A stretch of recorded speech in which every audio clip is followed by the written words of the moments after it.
Shalom saudara, hari ini kita akan sama-sama belajar dari firman Tuhan. Bagaimana supaya kita semua bisa menikmati dan bisa sampai kepada janji dan tujuan Tuhan dalam hidup kita. Saya ambil firman Tuhan hari ini dari kitab Ulangan, mulai ayat yang ke-48. Ini tentang bagaimana Musa pada akhirnya tidak bisa menggenapi atau masuk dalam rencana Tuhan. Ulangan pasal 32 ayat yang ke-48 berkata demikian.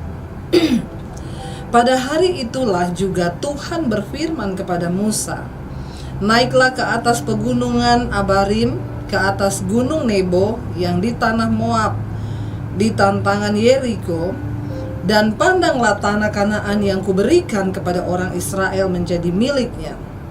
Kemudian engkau akan mati di atas gunung yang akan kau naiki itu, supaya engkau dikumpulkan kepada kaum leluhurmu, sama seperti Harun kakakmu sudah meninggal di gunung Hor dan dikumpulkan kepada kaum leluhurnya. Oleh sebab kamu telah berubah setia kepada aku di tengah-tengah orang Israel, dekat mata air Meriba, di Kades, di padang gurun Sin. Dan sebab kamu tidak menghormati kekudusanku di tengah-tengah orang Israel, engkau boleh melihat negeri itu terbentang di depanmu, tetapi tidak boleh masuk ke sana, ke negeri yang kuberikan kepada orang Israel. Saudara yang terkasih, kita tahu bersama bahwa Musa dipanggil oleh Tuhan untuk membawa keluar bangsa Israel dari perbudakan di Mesir. Musa dipilih oleh Tuhan, diangkat oleh Tuhan untuk membawa bangsa itu keluar. Karena betapa tidak enak ketika mereka mulai diperbudak, dijajah di Mesir, sehingga mereka tidak memperoleh kebebasan, bahkan mereka tidak bisa melakukan apa-apa sesuai dengan kemauan, tetapi ada di bawah perbudakan oleh Mesir. Lalu Tuhan mengangkat Musa, saudara. Musa membawa bangsa itu keluar dari Mesir. Kita tahu bersama, tidak mudah perjuangan. Musa membawa mereka puluhan tahun, bahkan yang kita tahu bersama, perjalanan yang harusnya ditempuh hanya dalam beberapa saat saja menjadi 40 tahun berputar-putar, karena kedegilan hati, karena kekerasan hati, karena bangsa Israel yang bersungut-sungut. Musa membawa mereka. Satu kali, saudara, ketika sudah hampir dekat dengan apa yang dijanjikan Tuhan, lalu Tuhan berfirman kepada Musa, engkau naik ke gunung Nebo, kata Tuhan. Lalu dari sana engkau akan melihat, engkau akan memandang tanah Kanaan yang aku janjikan, dan aku akan berikan itu kepada menjadi milik bangsa Israel, umatku Israel. Tapi yang sangat menyedihkan, saudara, ketika Tuhan berfirman kepada Musa, engkau hanya bisa melihat, tetapi engkau tidak akan pernah bisa masuk ke sana. Saudara, saya percaya satu kerinduan yang Musa inginkan adalah ketika dia mulai menggenapi panggilan Tuhan, membawa bangsa ini keluar ke satu negeri yang Tuhan janjikan, yang penuh susu dan madu, yang berlimpah dengan berkat. Hanya satu kerinduan di hati Musa, kan? Saya pun juga mungkin akan merasa seperti itu. Ketika Tuhan berjanji bahwa dalam tugas itu Musa akan melihat sebuah negeri yang Tuhan janjikan, maka saya percaya hanya ada sebuah kerinduan di hati Musa. Dia ingin mencapai apa yang Tuhan janjikan itu. Tetapi apa yang terjadi, saudara? Tuhan berkata, Musa, engkau hanya bisa melihat. Lihat negeri yang akan aku berikan itu, tapi engkau tidak akan pernah bisa masuk ke sana. Sudah tahu kenapa Tuhan berkata? Kita lihat pada ayat yang tadi, ayat yang ke 51, di sana Tuhan berkata, engkau tidak akan bisa masuk. Oleh sebab engkau telah berubah setia terhadap aku di tengah-tengah orang Israel, dekat mata air Meriba itu. Kita tahu bersama bangsa Israel di dalam perjalanan mereka bersungut-sungut, mereka menyalahkan Musa. Ketika suatu saat mereka kehilangan dan tidak ada air untuk diminum. Saudara bisa bayangkan itu di padang gurun, ya. Kalau saudara yang sudah pernah ke Israel mungkin tahu bagaimana tandusnya daerah itu. Mereka berjalan di padang gurun, padang pasir, tidak ada air. Lalu mereka mulai bersungut-sungut. Mereka mulai berkata, Musa, kenapa engkau bawa kami keluar dari bangsa Mesir? Kenapa engkau bawa kami keluar dari tanah perbudakan? Kami lebih suka ada di sana. Kami bisa makan enak, kami bisa menikmati semuanya sekalipun kami di dalam perbudakan. Kenapa engkau bawa kami keluar? Kami haus, kami nggak ada makanan. Biarin aja kami mati di sana. Lalu ketika mereka tiba di tempat itu tidak ada minum, mereka mulai menyalahkan Musa. Kemarahan orang Israel memancing Musa menjadi emosi dan juga marah. Saudara, kita tahu bersama kenapa Tuhan memilih Musa. Karena Alkitab berkata Musa itu seorang yang sangat-sangat lembut hatinya. Karena itu Tuhan memilih dia. Tetapi ketika di dalam perjalanan Musa berusaha sabar untuk menghadapi bangsa yang penuh dengan sungut-sungut itu. Tapi satu saat manusia dan kedagingan Musa juga dia tidak bisa tahan. Ketika mereka protes kepada dia meminta air, lalu Musa menghadap kepada Tuhan. Musa berkata, Tuhan, Engkau yang menyuruh aku membawa bangsa ini. Sekarang mereka itu mau minum dan tidak ada air. Apa yang harus aku lakukan? Tunjukkan Tuhan kuasa-Mu supaya bangsa ini percaya bahwa Engkaulah yang membawa mereka keluar. Lalu Tuhan berkata kepada Musa, ya udah, engkau katakan kepada gunung batu itu, keluarkan air. Maka air itu akan keluar dan bangsa ini akan melihat bahwa aku adalah Tuhan yang sudah memanggil mereka keluar dan membawa mereka keluar dari perbudakan. Tetapi karena bangsa Israel begitu marah, mereka bersungut-sungut, dan sudah tahu ternyata marah itu berjangkit. Ya, marah itu berjangkit, saudara. Ya, contoh ya, seorang yang karyawan di kantor dimarahin bosnya, dasar kamu gini kerja nggak becus gini, kalau bisa saya turunin gajimu gini. Marah itu dimasukin ke dalam dirinya kan. Dia nggak bisa melampiaskan ke bosnya. Dia pulang ke rumah, baru sampai rumah istrinya bilang, mana nih belum gajian, mau belanja. Kamu pikir saya ini apa? Cuma bisa minta uang ini. Lama-lama saya pecat juga lu jadi istri.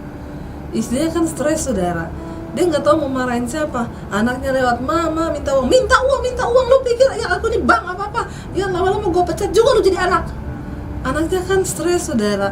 Dia nggak tahu mau melampiaskannya ke siapa. Ada pembantu lewat. Dasar kamu pembantu, saya pecat juga kamu pembantu. Pembantunya kan stres, mau melampiaskannya kemana? Ada anjing lewat, diracun, saudara. Maka matilah anjing. Ya, marah itu berjangkit. Orang yang tadinya hatinya lagi damai, ketika tiba-tiba ada orang yang bikin kita marah, kita terganggu, itu roh marahnya pindah. Berapa banyak kali kita lagi di jalan, mau ke kantor, dari rumah hatinya damai, tiba-tiba ketemu orang di jalan, mungkin orang itu lagi habis berantem sama istrinya, lalu dia nyetir di jalan, kita yang sudah ada jalur yang benar, dia tuh mau karena lagi emosi. Saudara percaya nggak? Waktu orang itu marah, itu akan mempengaruhi tindakannya loh.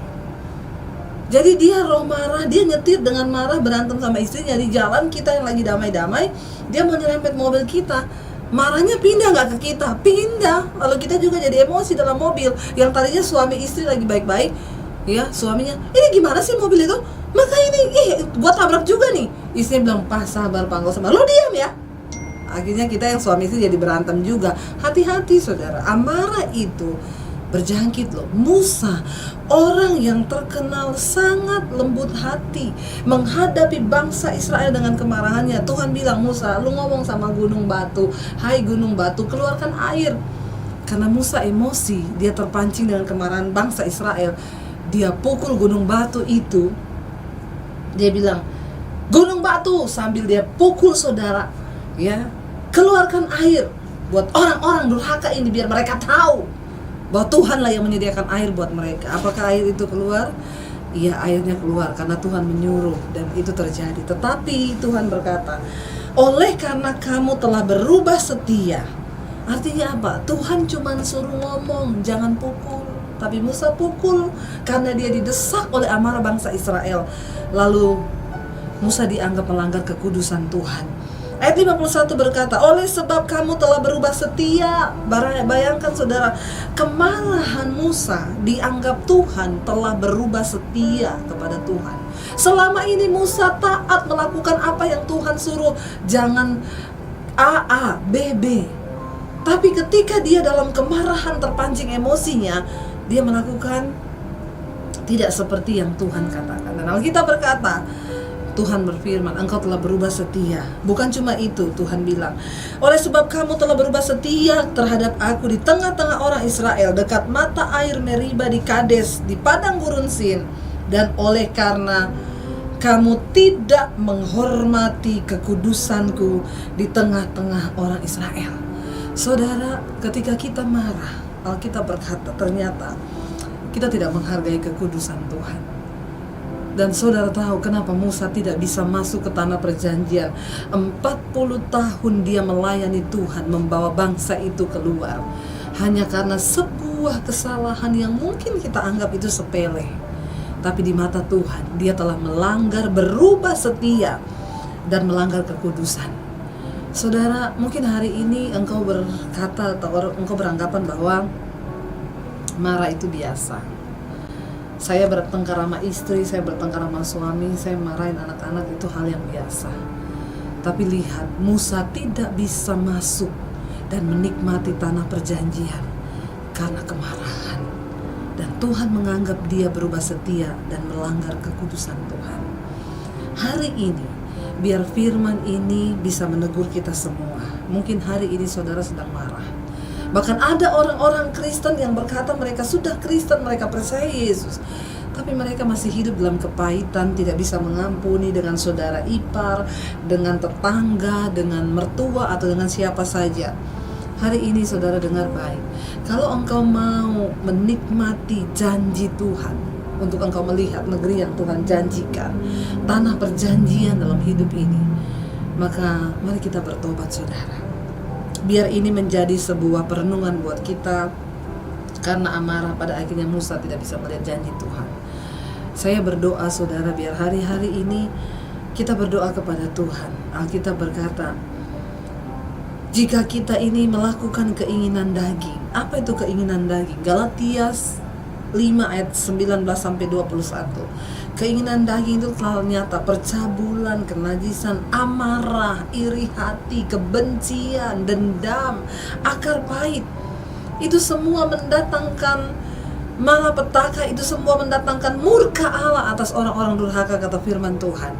Mari kita berdoa saudara, hari ini kita menjadi orang-orang yang hidup di dalam perkenanan Tuhan. Dan kita mau berkata, Tuhan ampuni Bapa, kalau masih ada kemarahan yang kami simpan dalam hati. Mungkin hari ini kami sebagai seorang ibu, kami marah kepada anak. Sebagai anak kami marah kepada orang tua. Kami minta ampun Tuhan. Biar Engkau yang menguduskan hidup kami. Dan biar kami tarik sebuah pelajaran penting hari ini, bahwa Musa pada akhirnya tidak bisa melihat tanah perjanjian hanya karena dia berubah setia. Dari amarahnya itu, dia dinilai Tuhan melanggar kekudusan. Biar kami mengambil nilai itu pada hari ini, sehingga kami Tuhan mau dalam hidup ini saudara, kalau engkau mau melihat berkat-berkat Tuhan, mari kita belajar setiap firman yang dituliskan ini ada hikmah yang harus kita petik di dalamnya. Supaya apa? Alkitab berkata, kalau engkau sungguh-sungguh berjalan, engkau bertindak hati-hati sesuai dengan semua firman yang ada, yang tertulis dalam firman Tuhan, maka perjalananmu di dunia ini akan berhasil dan beruntung. Setiap firman Tuhan yang ditulis itu ada nilai di dalam kekekalan. Kita berdoa hari ini, buang segala amarah. Bahkan kalau hari ini kita menjadi orang yang suka marah-marah karena tekanan ekonomi, Alkitab berkata di akhir zaman akan datang masa yang sukar. Orang akan mencintai diri sendiri, menjadi hamba uang. Kasih itu menjadi tawar. Ya jujur saudara, hari-hari ini tuh orang lebih cepat, lebih gampang marah atau lebih gampang tertawa. Kita semua tahu hari-hari ini orang tuh lebih gampang marah. Kayaknya ketemu orang tuh salah dikit ya. Kayak kemarin yang lagi viral tuh ya, beredar semua videonya, anak muda udah melanggar ditilang sama polisi, motor pacarnya dihancurin. Ini kan bodoh. Udah salah, amarahnya meledak, merugikan diri sendiri, sekarang menjadi tersangka. Apa yang dia dapat dari semua itu saudara?